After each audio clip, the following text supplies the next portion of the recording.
Welcome to YouTube channels. और आज की इस लेसन्स में हम सीखने वाले हैं पावर पॉइंट्स। और पावर पॉइंट्स के अंदर इंसर्ट टैब में हम सीखेंगे इलस्ट्रेशंस ग्रुप का क्या यूज होता है। चलिए प्रोग्राम्स को ओपन कर लेते हैं। इंसर्ट टैब्स के अंदर इलस्ट्रेशंस ग्रुप्स में हम यूज़ करेंगे शेप्स।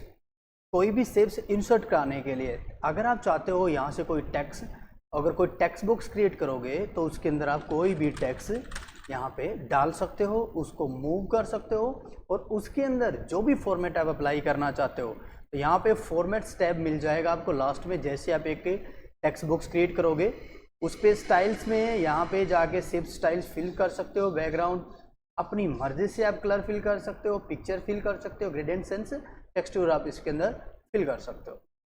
ऐसे इसकी बाउंड्री लाइनिंग में और उसके इफेक्ट हैं वो आपको नजर आएंगे। और मैटर को सिलेक्ट करके अगर आप किसी वर्ड आर्ट फॉर्मेट में डालना चाहो तो वो भी आप इसमें शो करा सकते हो। और ऐसे ही एक्स्ट्रा इफेक्ट है इसके अंदर टेक्स्ट के। और जो आपने टेक्स्ट बॉक्स क्रिएट किया है उस पे आप डिफरेंट कलर्स, शेप्स, स्टाइल्स और bring to front, send to backs वो सब आप इसको कर सकते हो। ये सब कमांड्स हम पहले भी काफ़ी बार कर चुके हैं, बिल्कुल शेप से रिलेटेड ही वो कमांड शो हो जाएंगे आपके। नेक्स्ट आ जाता है शेप्स के अंदर नीचे की तरफ अगर आप देखते हो तो यहाँ पे जैसे एक्शंस बटन शो हैं, कॉलेक्ट्स वगैरह हैं, बैनर्स हैं हमारे, तो वो सब आप एक अच्छे से डिजाइन्स के लिए आप इसमें क्रिएट कर सकते हो। जैसे आप बनाओगे फॉर्मेट्स आपको यहाँ पे शो हो जाएगा। अगर इसके अंदर लिखना चाहते हो तो फॉर्मेट्स के अंदर लेफ्ट में इंसर्ट शेप्स के अंदर टेक्स्ट बॉक्स मिलेगा आपको, उस पर क्लिक कीजिए और जैसे आप टेक्स्ट बॉक्स पे क्लिक करते हो तो वो जो आपकी शेप्स है वो टेक्स्ट बॉक्स में कन्वर्ट हो जाएगी। देखिए मैं टाइप कर लेता हूँ, मैंने सॉफ्टवेयर लिखा और अगर मैं इस मैटर को सेलेक्ट करके इसके साइज को बढ़ाना चाहूँ या वर्ड आर्ट में क्रिएट करना चाहूँ तो पहले मैं होम पे जा करके अगर साइज बोल्ड कर देना है, साइज बढ़ा देना है, फ़ॉन्ट को बोल्ड कर लेना है, फ़ॉन्ट्स को चेंज कर देना, तो सेम वो इफेक्ट यहाँ से आप अप्लाई कर सकते हो। टेक्स्ट का कलर बदल देना है, सारे के सारे इफेक्ट आप यहाँ से लगा सकते हो। एक अच्छा सा फॉर्मेट आप क्रिएट कर सकते हो। और फॉर्मेट्स के अंदर टैब के अंदर और काफ़ी सारे इफेक्ट है जो आप यूज़ करके देखिएगा, वो सारे इफेक्ट उसमें शो हो जाएंगे। ओके, अब मैं इंसर्ट्स के अंदर जाता हूँ और शेप्स में और भी काफ़ी सारी शेप्स आपको मिल जाएंगी जो भी आपके टॉपिक से रिलेटेड हैं। उसी तरह की शेप्स आप क्रिएट कर सकते हो। जैसे यहाँ पे एरोज है, लाइनिंग है, डायरेक्शंस वाले एरोज जो आप देख रहे हो वो सब आप अप्लाई कर सकते हो। अलग से टेक्स्ट बॉक्स भी है, तो ऐसे में आप जो भी आप अप्लाई करना चाहो वो सब इसमें डाल सकते हो। अब आ जाते हैं स्मार्ट आर्ट पे। देखिए स्मार्ट आर्ट्स का यूज क्या होता है, पहले मैं इसको हटा देता हूँ, डिलीट कर देता हूँ। स्मार्ट आर्ट्स के अंदर कुछ आपको यहाँ पे लिस्ट है, यहाँ पे डायग्राम्स मिल जाते हैं। जैसे मैं ये ले लेता हूँ, मैंने इसको ओके किया। अब देखिए यहाँ पे एक डिटेल्स जो है वो शो होगी, ऊपर आ गया है आपका, एक तो डिजाइन्स आ गया है और एक फॉर्मेट्स आ गया। तो बेसिकली इसका डिजाइन्स यूज होगा। तो डिजाइन्स में चेंज कलर्स, अगर आप इसका कलर चेंज करना चाहो वो भी कर सकते हो। स्मार्ट आर्ट स्टाइल्स के अंदर आप यहाँ से कोई भी स्टाइल इसमें अप्लाई कर सकते हो। जैसे मैंने ये डाल दिया, काफ़ी इफेक्टिव और अट्रैक्टिव लग रहा है, ये यहाँ से शाइनिंग के साथ में शो हो रहा है। और अगर आप लेआउट को बदलना चाहते हो तो यहाँ से आप उसका लेआउट चेंज भी कर सकते हो। बेसिकली मैं वही करूँगा क्योंकि उस पर कुछ इफेक्ट हम अप्लाई करके देखेंगे। अब सपोज कीजिए आपने एक सर्कल क्रिएट कर दिया है और इससे रिलेटेड जो भी आप इफेक्ट इसमें डालना चाहते हो, फॉर एग्जांपल जैसे मैंने एक सीरीज़ बनानी है कंटिन्यू कनेक्टिविटी की, तो वो आप डाल सकते हो। चलो मैं एक सिंपल बेस बनाने वाला हूँ। जैसे मैंने यहाँ पे सेकेंड्स, थर्ड एंड फोर एक साइकिल सिस्टम्स मैंने क्रिएट कर दिया है। अब यहाँ पे हमारे इस तरह के इफेक्ट जो नज़र आ रहे हैं, लेफ्ट में आ जाइए। लेफ्ट में आकर के ऐड शेप्स पे अंदर जाना है। ऐड शेप्स आफ्टर, आपका 5 नंबर वाले शेप्स पे क्लिक है। अगर आप आफ्टर करते हो तो एक और शेप से ऐड हो जाएगी, इसके बाद में, आफ्टर मतलब बाद में एक ऐड हो जाती है। चलिए मैं यहाँ पे टाइप कर लेता हूँ। और ऐसे ही अगर आपका जहाँ भी क्लिक है, चाहे इनमें से बीच में किसी पे भी क्लिक हो, अगर यहाँ पे आता है बिफोर तो उससे पहले शेप्स आ जाएगी हमारे। ठीक है, अब नेक्स्ट जैसे मैं 6 वाले पे हूँ और यहाँ पे कमांड है डिमोट्स की। तो डिमोट्स में क्या होता है, 6 वाला 5 नंबर वाले के साथ ऐड हो जाएगा और वो जो सर्कल है वो क्लियर हो गया। ओके, तो मैं प्रमोट करूंगा तो ये आगे की तरफ वापस प्रमोट हो जाएगा। वापस 6 वाला जो है एक सर्कल्स ऐड हो गया है हमारा एक फॉर्मेट्स में। अब नेक्स्ट में डालता हूँ राइट टू लेफ्ट डायरेक्शन। ये डायरेक्शन राइट में है, देख रहे हो आप, अगर मैं वापस क्लिक करूं तो लेफ्ट की तरफ डायरेक्शन आ गई 1 2 3 4 5, और अगर मैं वापस क्लिक करूं तो फिर राइट से वो डायरेक्शन शो हो रही है। और ऐसे ही move to up and down use कर सकते हो। जैसे मैं 6 वाले पे हूँ, यहाँ से अगर मैं ये लगा लीजिए, अब यहाँ पे हो सकता है अगर मैं अप पे क्लिक करूँ तो वो वहाँ आ गया, ये नीचे की तरफ आ गया। अगर मैं डाउन पे क्लिक करूँ तो ये डाउन आ गया, फिर वो ऊपर की तरफ अवेलेबल हो गया। तो ऐसे में आप यहाँ से ग्राफिक को भी सेट कर सकते हो। टास्क पेन एक टूल्स होगा जो यहाँ पे आएगा, जैसे 1 वाले पे क्लिक कर दिया तो 1 के अंदर आप टाइप कर सकते हो। ये देखिए यहाँ पे आ गया है, मैं अगर टाइप करूँ तो आप डायरेक्ट भी क्लिक करके लिख सकते हो। और बुलेट्स का मीनिंग इसके अंदर बुलेट्स डल जाएगी, यहाँ पे बुलेट ऐड हो जाएगी। तो एक बेसिक से फॉर्मेट है, आप उन सब पे जैसे ही क्लिक करोगे उसका इफेक्ट ऑलरेडी वो शो कराएगा। और लास्ट में आप देखते हो रीसेट ग्राफिक करोगे या फिर कन्वर्ट करोगे आप उस चीज़ को किसी शेप्स में, तो आप यहाँ पे जाइएगा रीसेट करके उसका फॉर्मेट जो क्लियर करके नॉर्मल फॉर्मेट पे आप उसको ले आते हो। क्लियर? तो मैं इसको क्लोज कर देता हूँ। इंसर्ट पे फिर जाएंगे और अगली कमांड क्या है? अगली कमांड है हमारी चार्ट की। देखिए चार्ट्स हमने बेसिकली जो हमारी इससे पहले वाली क्लासेस थी एक्सेल्स के अंदर हमने सीखा था, और यहाँ से भी वो एक्सेल के अंदर ही जाएगा। तो मैं क्लिक कर लेता हूँ एक बार, और क्लिक करके यहाँ पे काफ़ी सारे चार्ट फॉर्मेट से आप ले लीजिएगा। तो चलो फर्स्ट वाला ही ले लेते हैं और मैं करता हूँ ओके।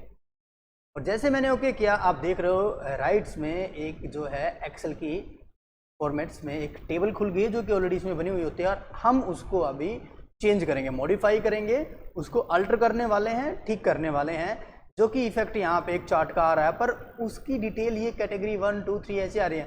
तो मैं एक डाटा क्रिएट करूँगा, तो मैं पहले मैक्सिमाइज कर लेता हूँ।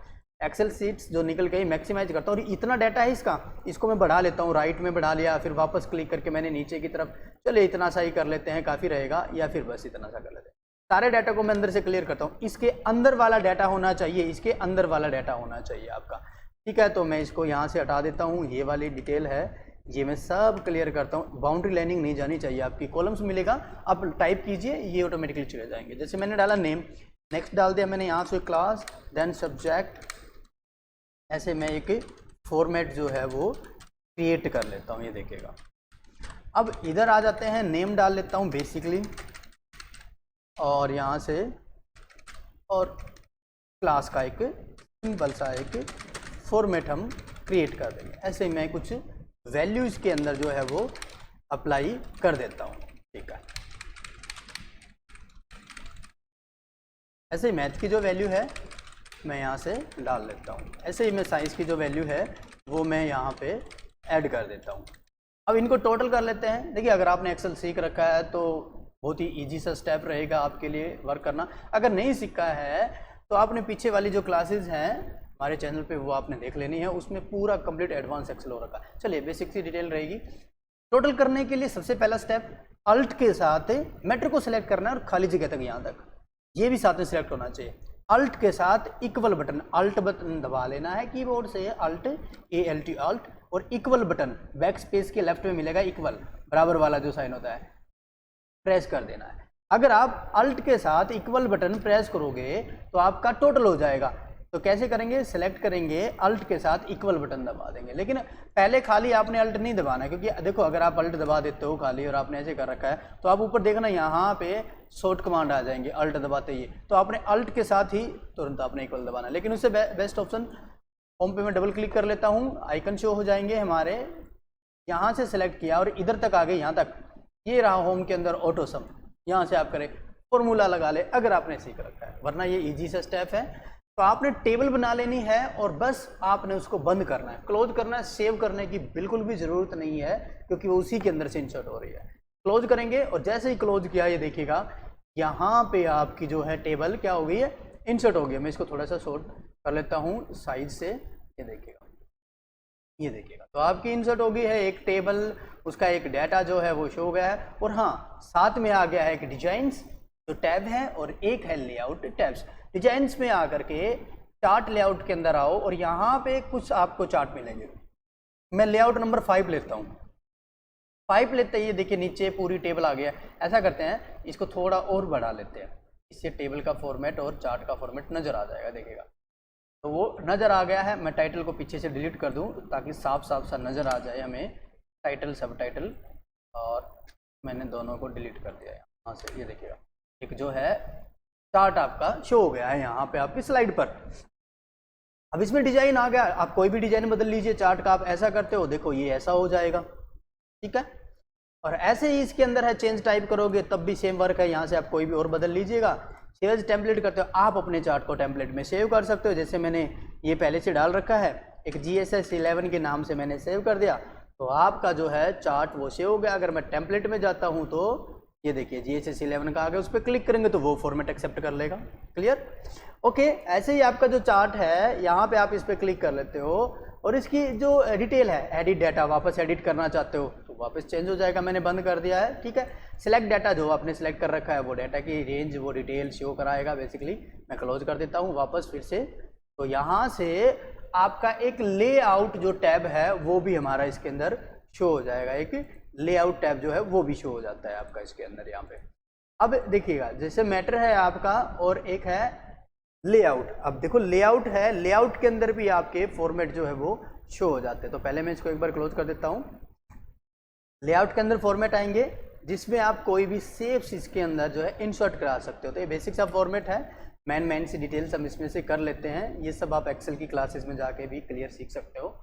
तो यहाँ पे जाएंगे, अगर मैं क्लिक करता हूँ चार्ट पे, तो मैंने चार्ट पे क्लिक किया, तो बेसिकली अगर आप फॉर्मेट सिलेक्शंस पे आते हो, जो आपने सेलेक्ट कर रखा है उसमें आप क्या कर सकते हो, solid colour, background colour fill कर सकते हो। अगर बाहर क्लिक किया तो बाहर वाले पे आएगा, सिलेक्ट अंदर वाला तो अंदर वाले भी आ जाएगा। ऐसे ही है ग्रेडियंट्स उसमें फिल कर सकते हो, आप यहाँ से चेंज कर सकते हो उनके इफेक्ट सारे। ऐसे ही पिक्चर्स है, आप सिलेक्ट करके फाइल पे जा करके कोई भी पिक्चर है वो आप इसके अंदर बैकग्राउंड जो है फिल कर सकते हो। क्लिप आर्ट्स है वो सब आप ले सकते हो। पैटर्न्स हैं, पैटर्न्स फिल्स कर सकते हो। पैटर्न्स का जो डिजाइन है, उसका जो कलर है, जो बैकग्राउंड कलर है वो आप सिलेक्ट कीजिएगा, वो सब आप इसका बैकग्राउंड में डाल सकते हो। देन ऑटोमेटिकली इफेक्ट है जो आपने पहले से ही दे रखा बेसिकली है। और जो बॉर्डर आपने अप्लाई किया है, जो आपने सेलेक्ट कर लिया है, इस पर अगर आपने बॉर्डर अप्लाई किया है तो बॉर्डर का कलर बदल सकते हो। बॉर्डर स्टाइल में जाइए, बॉर्डर लीजिए, यहाँ से बढ़ाइए। देखो यहाँ से अगर आप बॉर्डर बढ़ाओगे तो आपको नज़र भी आ जाएगा उसका जो इफेक्ट है, देखो यहाँ पे ऊपर आएगा। और ऐसे में अगर मैं बॉर्डर को यहाँ से सॉलिड लाइनिंग दूँ, एक बॉर्डर आ गया है, ग्रेडियंट्स दूँ लाइनिंग में, तो किस चीज़ में कर रहे हैं हम कर रहे हैं बॉर्डर पे, तो बॉर्डर का आएगा। बॉर्डर का स्टाइल ले सकते हो, शैडो इफेक्ट है, ऐसे ही 3D इफेक्ट है, वो सारे आप डाल सकते हो। अगर मैं इस चीज़ को कर दूँ नॉर्मल, तो वो नॉर्मल आप उसको कर सकते हो। चलिए नेक्स्ट क्या है, अब उसके बाद आता है जो है चार्ट्स, उसका जो ये टाइटल है वो ओवरली ऊपर की तरफ यहाँ तक चार्ट चला जाएगा। और अगर मैं वापस इसको नन कर देता हूँ तो क्या होगा, चार्ट हट जाएगा। बट अगर मैं क्लिक करता हूँ अब वो चार्ट, तो चार्ट से अब वो रहेगा क्या, titles. Axis title, horizontally axis this title, title below, below मतलब नीचे आ जाएगा, जो टाइटल है वो नीचे की तरफ आ जाएगा यहाँ पे। और ऐसे ही अगर मैं चाहता हूँ जो हमारा टाइटल है यहाँ पे, चलिए मैं इसको क्या कर देता हूँ, यहाँ पे अवेलेबल करूँगा, इसको मैं अब वो वाले इफेक्ट को यहाँ करके और मैं उसको हटा देता हूँ, इसको हटा देता हूँ या नन कर देता हूँ। चलो ये टाइटल आ गया, तो टाइटल को आप बेशक नन कीजिएगा, टाइटल हट जाएगा। और ऐसे में ही हॉरिजॉन्टल वर्टिकल है, वर्टिकल में रोटेट टाइटल इधर की तरफ में, जो टाइटल वर्टिकल है वो वर्टिकल इफेक्ट में आ जाएगा। ये जो टाइटल था वो वर्टिकल इफेक्ट में हमारा जो है आ जाएगा। वापस मैं क्लिक कर देता हूँ और मैं यहाँ से जो टाइटल है वो रोटेट टाइटल्स पे क्लिक करके वापस से सेम इफेक्ट अप्लाई कर लेता हूँ। लिख सकते हैं आप इसके अंदर जा करके, टाइटल डाल दीजिए आप अपने चार्ट का, इसके अंदर भी जा करके जो है आप लिख सकते हो। तो चलिए अभी मैं इसको सिलेक्ट कर लेता हूँ अपने चार्ट्स को, लेआउट में वापस आ जाते हैं। लीजेंड्स का यूज क्या होता है, ये है लीजेंड्स, हिंदी इंग्लिश मैथ। इनके आगे कलर आप देख रहे हो, तो शो लीजेंड्स राइट में या टॉप में, मैं कहता हूँ टॉप में जाए तो टॉप में लीजेंड्स आ जाएगी। तो इससे तो कंपेयर करोगे आप कलर के हिसाब से कि ये जो कलर है वो टोटल का, तो आप देखिए यहाँ पे चार्ट टोटल्स जो कवर कर रहा है यहाँ से चार्ट्स के अकॉर्डिंग वो शो हो रहा है, ठीक है। तो अब अगर मैं लीजेंड्स को हटाना चाहूँ तो नन कर दूँ, तो कोई भी आप इफेक्ट आप लीजेंड्स को लेफ्ट राइट टॉप बॉटम आप जहाँ डालना चाहो। डाटा लेबल्स में इसके अंदर डाटा आएगा जो टोटल वैल्यू है, तो मैं कहता हूँ सेंटर आए तो इसके बीच में आ जाएगा। तो डाटा लेवल आपने हटाना है तो क्या करेंगे, डाटा लेवल को हटा देंगे, हम क्या करेंगे नन कर देंगे, तो डाटा लेवल क्लियर होगा। लेकिन नीचे वाला डाटा आया, जो डाटा है हमारा, जो नीचे वाला जो डाटा है, तो यहाँ से डाटा लेना था हमने, तो डाटा लेवल को मैं नन करता हूँ और यहाँ से डाटा टेबल हट गया है, तो शो डाटा टेबल, ये है डाटा टेबल। डाटा टेबल को हटाना है तो नन करेंगे, डाटा टेबल्स को शो करना है तो डाटा टेबल को शो करेंगे, विद लीजेंड करना है तो विद लीजेंड्स के साथ में शो करेंगे। ये आ गई। अब एक्सेस के अंदर हॉरिजॉन्टली एक्सेस क्या होता है, देखो शो लेफ्ट या शो एक्सेस विद, यहाँ से राइट या लेफ्ट करना, मैं राइट कर लेता हूँ, ये एक्सेस किया गया डाटा है, मैं राइट करता हूँ तो ये राइट में आ जाएगा, ठीक है। तो मैं चलो वापस कर लेता हूँ, इधर जा करके मैं लेफ्ट राइट या यहाँ पे एडजस्ट कर लेता हूँ। अब ये देखो 400 है, 350 है, ये हमारी वैल्यू के हिसाब से है, जो हमारी टोटल वैल्यू आई ना उसके हिसाब से चार्ट बता रहा है कि 350 की रेंज के अकॉर्डिंग यहाँ तक कवर कर रहा है। अब देखो ये सबसे ऊपर है, इसका मतलब 350 से ऊपर है, तो इसके अगर मैं टोटल देखूँ तो 370 है, 370 है, तो इसके हिसाब से शो है। अब देखिए समझिए, यहाँ पे हम चलते हैं और एक्सेस पे जा करके नीचे ये डिटेल आई हुई है, तो डिफ़ॉल्ट एक्सेस है हमारा। अगर मैं 1000 करूँ, मिलियंस करूँ, बिलियंस करूँ, चलो मैं 1000 करता हूँ तो वैल्यू थाउजेंड्स के हिसाब से शो कराएगा। 0.35 हो गया है, 350 हो गया है, कहने का रीजन ये हो गया है। तो ऐसे वो 1000 की लिफ्ट में आ गया, 100 की लिफ्ट से चला गया है, तो मैं वापस जा करके इसके अंदर उसको शो डिफ़ॉल्ट एक्सेस करता हूँ, क्योंकि 100 की लिस्ट है हमारी, 100 से नंबर आए हुए हैं। अब गाइडलाइंस में क्या आता है, हॉरिजॉन्टल गाइडलाइन, ये जो गाइडलाइनिंग है ये माइनर हो जाए तो माइनर गाइडलाइंस जो है वो शो हो जाएंगी हमारी। और ऐसे अगर मैं कहता हूँ वर्टिकल में माइनर हो जाए तो वर्टिकल ऊपर से नीचे की तरफ माइनर्स एक्टिवेट हो जाएंगे। प्लॉट्स एरिया के अंदर अगर ये डिटेल है, ये एक बेसिक सी डिटेल है, तो बेसिकली इफेक्ट तो ज़्यादातर यहीं पे होगा आपका। हाँ, ट्रेड लाइन्स अगर आप अप्लाई करना चाहते हो, जैसे टोटल पे आए एक लाइनिंग शो हो जाए या किसी सब्जेक्ट पे आए तो वो एक लाइनिंग आए, तो ये बेसिक सी एक डिटेल रहेगी। तो layout is clear. Then of design, design हमने अभी कर ही लिया था, क्लोज कर देते हैं। चलिए, तो अब इंसर्ट के अंदर आकर के अगली जो कमांड है हमारी वो है हाइपरलिंक और एक्शन। देखो काफ़ी इंपॉर्टेंट कमांड होते हैं ये हमारे, और मैं इसका कंप्लीट जो है यूज वो आपको बताने वाला हूँ। अब बहुत सारे कैंडिडेट्स जो है एक्शंस कमांड का यूज नहीं जानते, और जानते हैं तो थोड़ा कम जानते हैं, मतलब कंप्लीट नहीं पता उनको। तो ऐसे में इसको फुल एक्सप्लेन करने वाला हूँ मैं इन दोनों कमांडों को बिल्कुल अच्छे से।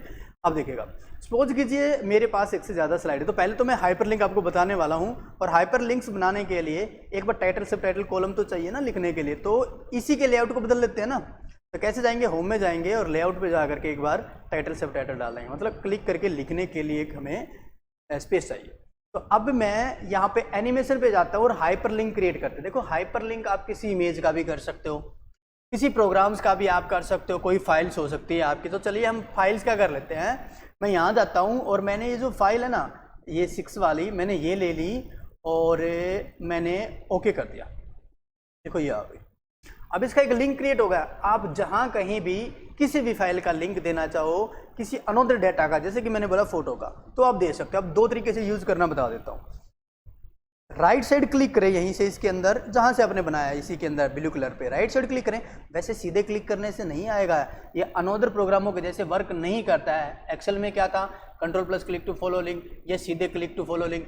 माइक्रोसॉफ्ट वर्ड में कंट्रोल भी यूज हो जाता है, अगर सेटिंग नहीं करते हो तो वो सीधे भी क्लिक कर देता है, ऑप्शन से सेटिंग हो जाती है। तो चलिए टॉपिक पे आते हैं। तो यहाँ से आपने राइट साइड क्लिक करना होगा इसमें और ओपन हाइपरलिंक करना होगा। ओपन हाइपरलिंक जैसे मैं करता हूँ और ये यहाँ से पूछेगा do you want to continue, तो आप इस लिंक को फॉलो करना चाहते हो तो आपने इस पर ओके करें, यस करें मतलब, और जैसे आप यस करोगे तो आपकी फाइल यहाँ पे ओपन हो जाएगी। मैक्सिमाइज कर लीजिएगा, ये देखो ये डाटा आपका जो ओपन होगा। कई बार देखिए मैं बंद कर देता हूँ, कई बार ऐसा हो जाता है आपकी फाइल यहाँ पे स्क्रीन पे ओपन ना होकर के नीचे विंडो टास्क बार, नीचे विंडो टास्क बार पे शो हो जाती है और वो कलर में ब्लिंकिंग करती रहती है, तो आपने उस पर क्लिक कर लेना है। कई बार ऐसा हो सकता है, इसलिए मैं आपको बता दूँ, अगर आप करके देखते हो अपने सिस्टम्स में और वो सीधे शो नहीं हो रही है तो वो टास्क बार पर नीचे आ सकती है, तो आप वहाँ से भी खोल सकते हो। बट वो राइट साइड क्लिक करके ओपन हाइपरलिंक जैसे आप क्लिक करोगे, यस करोगे तो डायरेक्टली यहीं पर ही आएगी। अगर ना आए तो नीचे टास्क बार पे आ सकते हो, इस पर क्लिक करके खोल लीजिएगा। एक तो था ये ऑप्शंस, और दूसरा यहाँ पे राइट साइड क्लिक करना पड़ता है अगर मैं स्लाइड को शो करा लूँ। स्लाइड शो कैसे करते हैं, कीबोर्ड से F5 फंक्शन की नंबर 5 को दबाना है और वो स्क्रीन फुल स्क्रीन आएगी, नहीं तो स्लाइड शो टैब में आना है और फ्रॉम बिगिनिंग करोगे तो फर्स्ट वाली से हो जाएगा। यहाँ पे भी आप देख रहे हो F5 की है, चलो मैंने क्लिक किया, अब यहाँ पे आ गए। यहाँ पे राइट साइड क्लिक करने की जरूरत नहीं होती है, यहाँ पे सीधा आपका देखो माउस कर्सर हैंड में कन्वर्ट हो गया है जो हाइपर करने के लिए यूज हो रहा है। क्लिक करें और यस करें और सीधे फॉलो करेगा, डायरेक्ट खुल जाएगी। और ऐसे ही कोई फोटो है वो यहीं से भी आप ओपन कर सकते हो। अगर आप सीधा कोई फोटो देखते हो तो वो यहीं से डायरेक्ट आपका ओपन भी हो जाएगा। अगर आप किसी इमेज के साथ लिंक बनाते हो तो क्लिक करें और उसको बाहर इजेक्ट करें और यहाँ से क्लियर कर ले। एस्केप की से भी आप वापस आ सकते हो फुल स्क्रीन। अगर आप F5 करके या स्लाइड शो करके बाहर नॉर्मल जाना चाहते हो राइट साइड क्लिक करके एंडिंग शो करे, या क्लिक करेगा तो नेक्स्ट स्लाइड आएगी। अगर चलो स्लाइड नहीं यहीं से बाहर निकलना है तो या तो यहाँ पे क्लिक करे राइट साइड क्लिक करके माउस से, नहीं तो कीबोर्ड से एस्केप की का यूज करें, ESC कॉर्नर में टॉप में लेफ्ट में सबसे ऊपर एस्केप की, तो भी आप बाहर आ सकते हो। चलिए नेक्स्ट चलते हैं अब इसमें। अब अगली कमांड है एक्शन की। अब देखो मेरे पास काफ़ी सारी स्लाइड हैं, कुछ स्लाइड ले लूँ मैंने होम पे जाकर के एक स्लाइड ये ले ली, एक स्लाइड ये ले ली, 2-3 स्लाइड होगी अपनी। मैं एक पन यहाँ पे डिटेल भर देता हूँ, मैं कर देता हूँ कि ये स्लाइड नंबर 1 है ताकि हमें याद रहे। ये स्लाइड नंबर 2 है, चलिए ठीक है ये भी याद रहेगी। ऐसे ये 3rd है, तीसरे वाली है, ये भी याद रहेगी। ये एक सिंपल सा फॉर्मेट है समझने के लिए, ठीक है। अब देखिएगा मैं स्लाइड नंबर 2 पे हूँ, 3 पे हूँ, किसी पे भी हो आप, हम कमांड कर रहे हैं एक्शन वाली, किसी पे भी हो आप, क्लियर। मैं कहीं भी जाता हूं, कहीं पे भी जाता हूं, तो पहले देखो इस कमांड को यूज करने के लिए शेप्स पे आना है। कमांड का नाम क्या है? एक्शंस। यहां जाना है और सबसे नीचे एक्शन बटन मिलेंगे आपको, मिल रहे ना। आप कोई भी जो रिलेटेड, जो टॉपिक से रिलेटेड आप वर्क कर रहे हो, देखो मैं जाता हूं, मैं एक आइकन दे दूं और मैं ऐसा आइकन दे दूं जिस आइकन पे क्लिक करते मैं अगली स्लाइड पे जाऊं या पिछली पे जाऊं, तो उससे रिलेटेड कोई आइकन ले लो, अगली स्लाइड पे, पिछली स्लाइड पे, कोई भी जैसा आपको पॉसिबल लगे। तो मैं क्या करता हूं, मैं यहाँ पे एक आइकन ले लेता हूं। मैंने ये वाला ले लिया, ये वाला ले लिया, फर्स्ट वाला ले लिया एक्शन बटन में, बैक के लिए सिंपल है और इफेक्ट भी है। कहाँ बनाऊं? मैं यहाँ बना लूँ, देखिए मैं यहाँ बना लूँ, कहीं भी बनाओ। अब देखो रिलेटेड ले लिया मैंने, वैसे आप कोई भी ले सकते हो, ठीक है। अब इसमें आप एक चीज समझ लीजिए, यहाँ पे ये सेटिंग निकल के आई है, अगर आप यहाँ क्लिक भी करोगे ना तब भी वही आएगी, तब भी वही आएगी। क्यों आई? क्योंकि इसी पे हम यूज कर रहे हैं, यहाँ पे आई। अब यहाँ देखिए माउस क्लिक के अंदर सबसे पहले हाइपरलिंक है। अब ये कह रहा है इस बटन पे अगर स्लाइड शो हो जाती है और मैं इस बटन पे क्लिक कर दूं तो फिर वो किस चीज को फॉलो करे? हाइपरलिंक किस चीज पे लिंक क्रिएट करेगा? प्रीवियस स्लाइड, पिछले वाली स्लाइड पे चला जाए, फर्स्ट स्लाइड सबसे पहले वाली पे आ जाए। मतलब जैसे 10 स्लाइड हैं और आपने 7 नंबर या 8 नंबर स्लाइड पे आइकन दे दिया और आप इसका इफेक्ट हाइपरलिंक्स में, एक्शन में, सेटिंग में शो कराना चाहते हो, तो आपको कहेगा कि डायरेक्ट फर्स्ट पे आ जाए, तो फर्स्ट पे आ जाएगा। ये लास्ट स्लाइड पे जाए, लास्ट पे जाएगा। एंड शो, स्लाइड शो करके एंड शो हो जाए, स्लाइड शो कर रखी है और ये स्क्रीन पे दिखेगा। जब हम F5 करते हैं, क्लिक करते हैं, एंडिंग शो हो जाएगी। तो ये वो कमांड है कि किस चीज को फॉलो करे। तो मैं कह रहा हूं भाई ये आइकन भी हमने पिछले वाला दिया है, मैं कहता हूं प्रीवियस स्लाइड पे चले जाए। प्रीवियस कौन सी है? सेकंड नंबर पे लगाइए तो पहले वाली पे आ जाएगा, कहने का मीनिंग। तो पहले तो इसको समझ लेते हैं, ठीक है। चाहते हो साथ में साउंड भी आए, क्लिक करते वो ले लो यहाँ से। यहाँ पे साउंड का मतलब होता है जैसे मैं क्लिक करूँ तो यहाँ से ब्रिज साउंड आएगा, एरो की वॉल्यूम आएगी, जैसे एरो चलता है ऐसे बॉम्ब्स की आएगी। कैमरा कैप्चर साउंड नहीं निकालता, जब आप भी कई कैमरे से कोई भी आप ये पिक्चर्स लेते हो तो कैप्चर्स की जो साउंड आता है। चलो ये है साउंड लेने के लिए, मैं इसको हटा देता हूँ। क्लियर? ओके कीजिए, ओके कीजिए, पहले इतना ही कर लेते हैं, ओके कीजिए, ठीक है। स्लाइड को शो करते हैं, चलिए पहले वाली स्लाइड से कर लेते हैं। स्लाइड शो या तो F5 दबाओ या फ्रॉम बिगिनिंग करो, शुरू से। क्लिक किया, पहले वाली स्लाइड आ गई भाई, क्लिक करता हूं मैं, नेक्स्ट वाली पे आ गई। अब देखिए अगर मैं सीधे क्लिक करता हूं तो अगली वाली पे जा रहा हूं। हालांकि हमारे पास बहुत सारे ऑप्शन हैं, कीबोर्ड से मैं लेफ्ट की प्रेस करूं तो जो है हमारी लेफ्ट वाली पिछले वाली स्लाइड आएगी, राइट डायरेक्शन की प्रेस करूं तो राइट वाली आएगी। ऑप्शन बहुत है, पर इस कमांड का यूज क्या है ये देखिए। जैसे ही मैं इस पे क्लिक करूंगा, हमने क्या डाला था प्रीवियस ना, हाइपरलिंक में क्लिक, पिछले वाली कमांड पे, मतलब पिछले वाली स्लाइड पे आ गए। तो वो जो है, वो कमांड जो है वो वही फॉलो करेगी जो आप वहां से सेलेक्ट कर लोगे, ठीक है। मैंने क्लिक किया, नेक्स्ट पे गए, नेक्स्ट पे गए। अब मेरे को वापस उसी पे जाना है, या तो मैं डायरेक्शन की का यूज करूँ बैक, या फिर इस पे है ये दे रखी है मैंने तो मैं इस पे क्लिक कर दूं। ऐसे में हम सभी स्लाइडों में 2-2 बटन लगा सकते हैं, लेफ्ट एंड राइट। वहीं से क्लिक कर करके अगली पे जाना है, बैक पिछली पे जाना है, वो डाल सकते हैं हम, ठीक है। चलो right side click, ending show, तो ये तो हुआ इसका क्लियर। अब अलग एक सिस्टम और है जो वो समझ लेते हैं, जो क्लियर कमांड होने वाली। देखिए इंसर्ट्स के अंदर आकर के एक्शंस पे मैं क्लिक कर देता हूँ। पहले तो मैं एक बटन ले लूँ, मैं इधर गया और भाई मैंने यहाँ से ये बटन ले लिया, कोई भी ले लीजिए जैसी आपकी चॉइस है, कोई भी ले लीजिए। मैंने यहाँ क्लिक किया भाई और इस पे जा करके अब देखिए, इस पे यहाँ जा करके आपने करना क्या है, इसके अंदर मैं यहाँ पर रन प्रोग्राम की कमांड देता हूँ। रन प्रोग्राम पे आपने क्लिक कर दिया और रन प्रोग्राम के अंदर जा करके ब्राउज पे क्लिक करे। आपने कोई प्रोग्राम सेलेक्ट कर लेना, प्रोग्राम मतलब उसकी कोई फाइल। यहाँ पे साइड में आप देख रहे हो डॉक्यूमेंट है और हमने डॉक्यूमेंट में सेव कर रखी थी, नजर नहीं आ रही क्यों? प्रोग्राम कवर कर रहा है। इधर आओ, साइड में ऑल फाइल कर दो, सारे प्रोग्राम की फाइल आ गई। चलो क्या करते हैं, हम यहाँ से ये 6 वाली ले लेते हैं एक्सेल की। ओके कर दीजिए, आ गया ना, ओके कर दो, ओके कर दिया। चलिए स्लाइड शो कर लेते हैं हम, F5 करता हूँ मैं, क्लिक कर लेते हैं। अब की बार मैंने इस बटन पे क्या यूज़ किया, क्या एक्शन वर्क किया है, मैंने डाला है अगर मैं इस पर क्लिक करूँगा तो ये उस फाइल को फॉलो करेगा। और देखो डिस्क्रिप्शन शो करा रहा है, नीचे जा करके मैसेज भी आएगा। जैसे मैं इस पर क्लिक करता हूँ, यस करता हूँ, इनेबल करना है, इनेबल ऑल करना है, इनेबल कर लीजिए आप। जैसे आप क्लिक करोगे डायरेक्ट वो उस प्रोग्राम को फॉलो करेगा, उसकी फाइल को फॉलो करेगा जो आपने वहाँ से अटैच की थी। बिल्कुल इंपॉर्टेंट कमांड रहेगी हमारी ये, क्योंकि ऐसे में आप हाइपरलिंक्स का जो यूज करते हो वो फाइल को फॉलो करने के लिए एक्शन सेटिंग्स में जा करके आप प्रीवियस या बैक स्लाइड यूज करते हो, लास्ट स्लाइड या फर्स्ट स्लाइड यूज करते हो, एंडिंग शो करते हो, अनदर इफेक्ट आप उसमें डाल सकते हो। देन लिंक सेटिंग्स प्रोग्राम से रिलेटेड आप कर सकते हो, ठीक है। तो ये हाइपरलिंक है, यहाँ से कर ले, आप माउस क्लिक से कर ले, एक ही बात है। तो ये सेटिंग्स जो है हमारे यहाँ से आज क्लियर हो गई है। तो आज की क्लास जो है ना हम यहीं तक कंप्लीट करते हैं। नेक्स्ट क्लास में हम सीखेंगे अगली वाली जो कमांड्स है, टेक्स्ट ग्रुप है, सिंबल्स है और मीडिया है, उसमें हम इन सबको क्लियर करेंगे। फुल एक्सप्लेन करने के लिए थोड़ा सा टाइम लगता है, और अगर हम इस चीज़ को बिल्कुल अच्छे से समझ लेते हैं तो वेल एंड बेटर एक एक्स्ट्रा एडवांस नॉलेज हमें मिल जाता है। तो इसलिए इस वीडियो को ज़्यादा लंबा ना करते हुए आज की क्लास हम यहीं पे ख़त्म करते हैं। तो फिर मिलेंगे एक नेक्स्ट क्लास में नेक्स्ट कमांड के साथ। तब तक के लिए goodbye and take care.